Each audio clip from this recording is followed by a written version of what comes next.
Hi, everyone. This is Uche Maple, your leadership development specialist.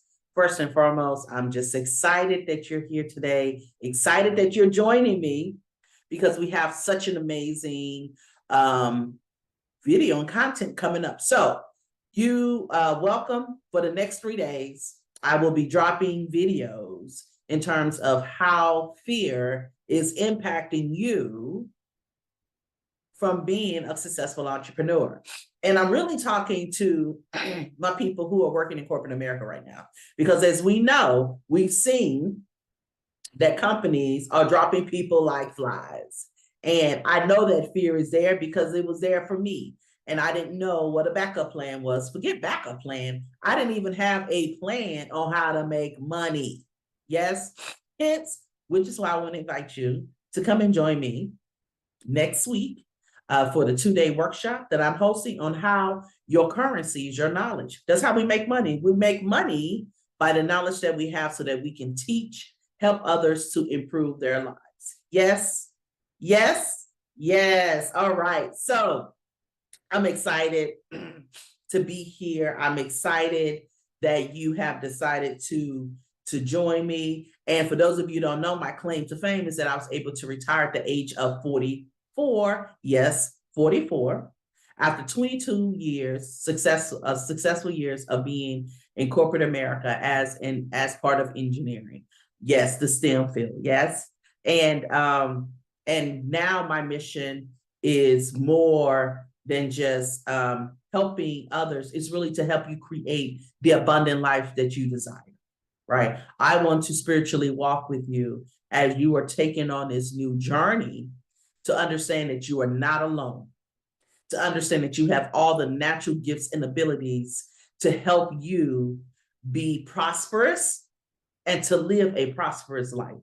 Yes, yes, yes, yes, yes. Okay, here we go. So again, before we get started, just want to formally invite you to come and join me at the 2-day workshop that I'll be hosting next week, November 15th and 16th.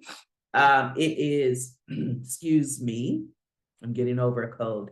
It is November 15th and 16th. Check the link in the bio. Yes, check the link in comments. You can register there. Not bio, but you can register there and you'll be able to join me. Yeah? All right. So let's get it going. So, okay. So here's what we're going to do. What we're going to talk about is how fear impacts success as an aspiring entrepreneur. And this could not come more at a more important time now than ever, simply because of companies, these mega companies who are laying people off by the boatload, right? And you want to position yourself where you know how to use and leverage what you learn, and so that you can create another stream of income until if you decide to go find more employment. Yep. All right. So here is the first thing I want to talk about is how fear impacts you. The first and probably the biggest, right, is fear of failure. We are afraid to fail when we are doing things. And especially if you are coming from the workplace where everything is in place and you now have to say, wait a minute, I got to set this up myself. I gotta do this. What if I don't do it? What if people don't listen to me? All this what ifs. So that's the number one thing. And what we're going to talk about today is fear of failure. I'm going to talk about what it looks like, how it shows up, and a solution and a remedy on how you can conquer it. Yes? Okay. So yeah, I love it. I love talking about this subject. It's one of the best subjects, right? So that you can stay resilient as you are going through this. So how many of us right now are afraid to fail? Don't lie, tell the truth, because we all got it. Yeah. And the reason why I ask is because when you are working a 9-to-5, when you're working in the corporate space, when you're working a full-time job, oftentimes you don't have the liberty to fail. You don't have the liberty to make mistakes. It is like pretty much darn near, you make mistakes, and if you do, you get penalized for it. Come on now, I'm not talking to myself. How many of you know for sure when you make a mistake, you don't even have an opportunity to own up to it because someone has exaggerated the situation, that it is the worst thing that has ever happened and you can't recover from it? I know I'm not the only one. So this is this is I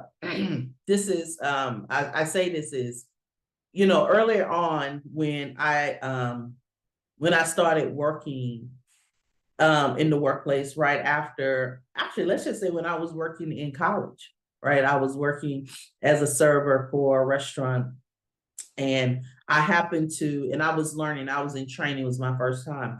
And I made a couple of mistakes as far as putting in the wrong code into the register, and the food rung up. So the people actually did not, they didn't actually pay full price because I had rung up the food incorrectly. And, the manager himself was just like, don't worry about it, you're training, we're going to make mistakes. But my coworkers exaggerated it. So you have to be very careful that certain situations, certain events, certain mistakes doesn't mean that you are that you're not successful. What it just simply means is that you're learning. Failures are just simple events that you learn from. They have gotten a bad rap because we've been reprimanded for it, but I'm going to encourage you. One is, don't be afraid to fail, because when you fail, you learn and you can reassess and implement, okay? So that's the first thing, is not being afraid to fail. And why it impacts us is because our environment, even growing up as a child, when you made a mistake, you probably got a whooping or a scolding or reprimanded, and you was like, oh my gosh, I can't do this again. There was no tolerance for learning safely. There was no tolerance for failing safely. You understand what I'm saying? So we want to make sure that when you are becoming and moving into the space, that as you want to become an entrepreneur, that you're going to have to shift your mindset to give yourself the space to fail, to be kind to yourself. This is not a race. This is not a sprint. This is a marathon. Regardless of what you see, this is a marathon. Okay? All right. So that's the first thing. And when you are afraid to fail, here are some of the things that you may do. Especially, when you're becoming an entrepreneur and you notice what your competitors are doing, you're probably going to emulate and do the same thing they do. Right? Because you're playing it safely, so you don't want to stand out. You're like, let me just see what's going on. Let me just emulate what I see. And you play, and you're the same. That's how it looks. You don't stand out at all. There's nothing unique about you. And you may be implementing and doing things like they do. That's what fear of failure looks like. The second thing is you become risk averse. You don't want to push the needle forward or push it back. You're just staying neutral. So you're risk adverse. You don't want to muddy the waters or to create any type of turbulence. Here's the reality. As entrepreneurs, aspiring entrepreneurs, when you're working, excuse me for snoring, but when you're working, I have a cold. When you're working, you get to decide your culture and environment. And I highly stress, do not recreate the environment that you know is not conducive to your learning style. okay? Because we do have a tendency to repeat history, but don't forget it didn't work for you. So you become risk averse. The third thing is you don't interact with people. You won't post, you won't go live, you won't record that you're out there because you want everything to be perfect in the fear of what people will say. So true story, when I first started posting and going live, there was someone who was on me. Like when I post something, they'll be like, well, you didn't say this, or you didn't say that. And I stopped posting for a while. True story. But I got into an environment with people who started posting and was like, Uche, you just have to do what you need to do. Silence the noise because you have a mission and purpose on your life. It's bigger than anything. So when you allow people to silence you, then it's like you're silencing everyone else who needs to hear you. Okay? So we can't stop because other people's critique that they are giving us. As much as we know that it doesn't matter, it does impact us, but you need to make sure and understand that you and your purpose with the business that you want to create is for you alone. And you get to decide how you show up. The goal is that you show up. Yes? Okay. I remember, so in 2020, when I was hosting like a 30-day challenge, something, my coach at the time was like, I had developed an ebook. And the ebook is called, it was like, I can't even remember. It was How to Thrive in Today's Workplace.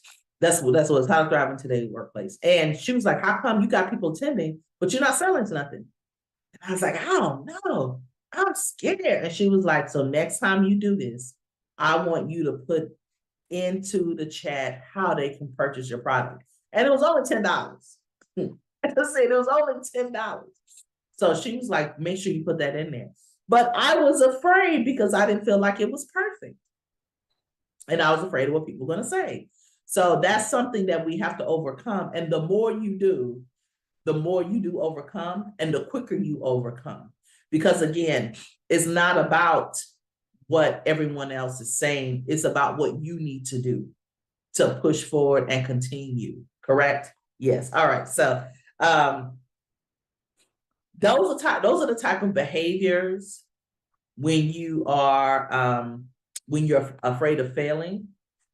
Now, but the way it looks is completely different.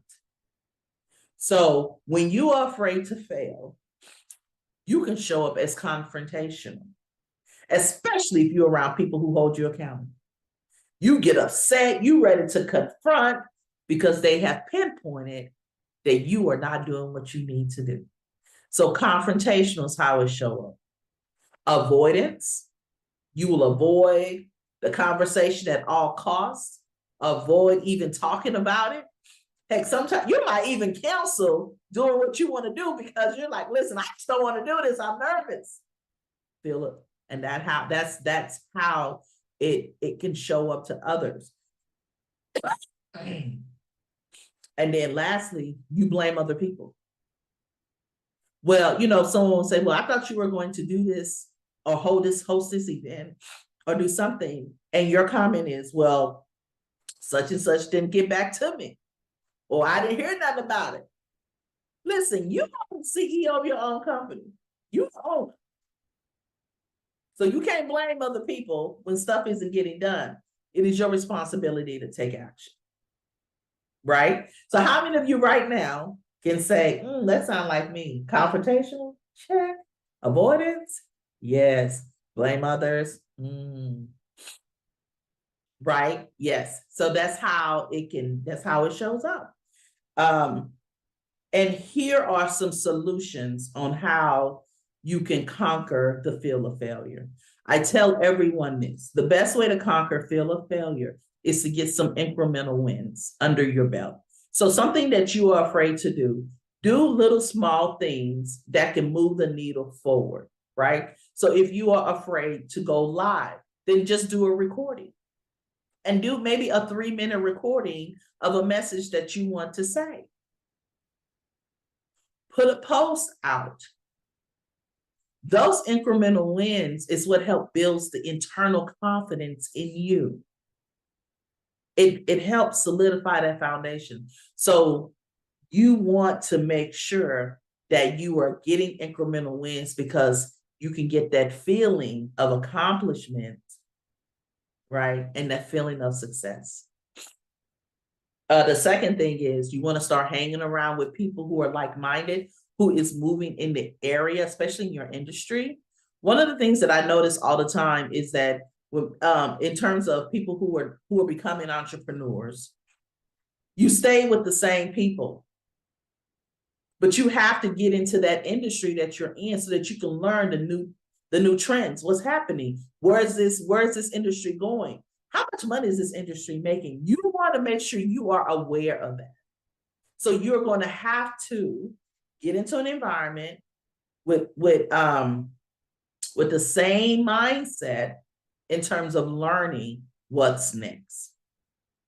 And again, that helps you overcome your fear of failure because now you're talking to like-minded individuals and you have an opportunity to develop long-lasting relationships so that you won't be alone. Okay, that's gold right there. The third thing is I did this and I thought it was great when I was talking about the fear of failure. I was like, let me write down, what am I afraid of? And let me write down, what fear do I think that will happen? So the third thing is write down what you're afraid of. And then write down what you fear will happen. Because I guarantee you, once you look at what you're afraid of and what you think is going to happen, you'll be like, oh my gosh, I can't believe this. But it makes you aware. That's the difference. You are aware of it. And so you're not going into any situation blindly. Here is the thing. It's easier to stay a fool than it is to know the truth. Because the truth hurts. You have to confront it. You got to confront the truth. When you stay in the position of not knowing, that's an excuse that you can use over and over again. But once you conquer it, once you attack why you are afraid to fail, and you become aware of it, you got two options. One, you can still pretend you don't know, which is going to impact how you behave even more. Or two, you can begin to attack it and confront it. Yes? Yes, yes? Yes, yes? All right, so listen, this is good. This is good. So I'm going to end with a story, okay? You know I always got to end with a story. When I did my first speaking engagement post-college in corporate, it was during Black History Month, and I did a poem. And when I tell you, because I didn't practice, we didn't have there was no practice for me. And I was like, oh my gosh, they trusted me that I'm gonna do this. Okay. So I got up there, and let me say this. I was shaking. My legs were shaking so hard. I thought I was going to fall. I thought that I was going to collapse on the floor. That's how bad they were shaking. That's how bad it was shaking. But what I love was that my nervousness did not affect my tone. It was consistent and it was clear. And what I realized once I got off stage, the fear I had, you know, they say everyone is like, oh, you're afraid of public speaking. The fear that I had was judgment. They were going to judge me they were going to judge me. So the moral of the story is get out of your head. No one is going to judge you worse than yourself. Yes. And one thing I know is that each one of you who gets up every day and you go to your full-time job, that in itself is amazing, because that means that you have discipline and you are committed. What I am suggesting to you now is to be committed to you. Is to be committed to the life that you want, so that you can have your own testimony and say, I just want to retire or 20-something. Yeah. Yes. All right. So again, I'm going to invite you to join me November 15 and 16 for my 2-day workshop on how your knowledge is your currency. The link is in the comments, and I look forward to seeing you. Everyone, have a great day, and make sure you subscribe and like and get notified so that you can get notified when the next video series drop. Have a good one. Bye.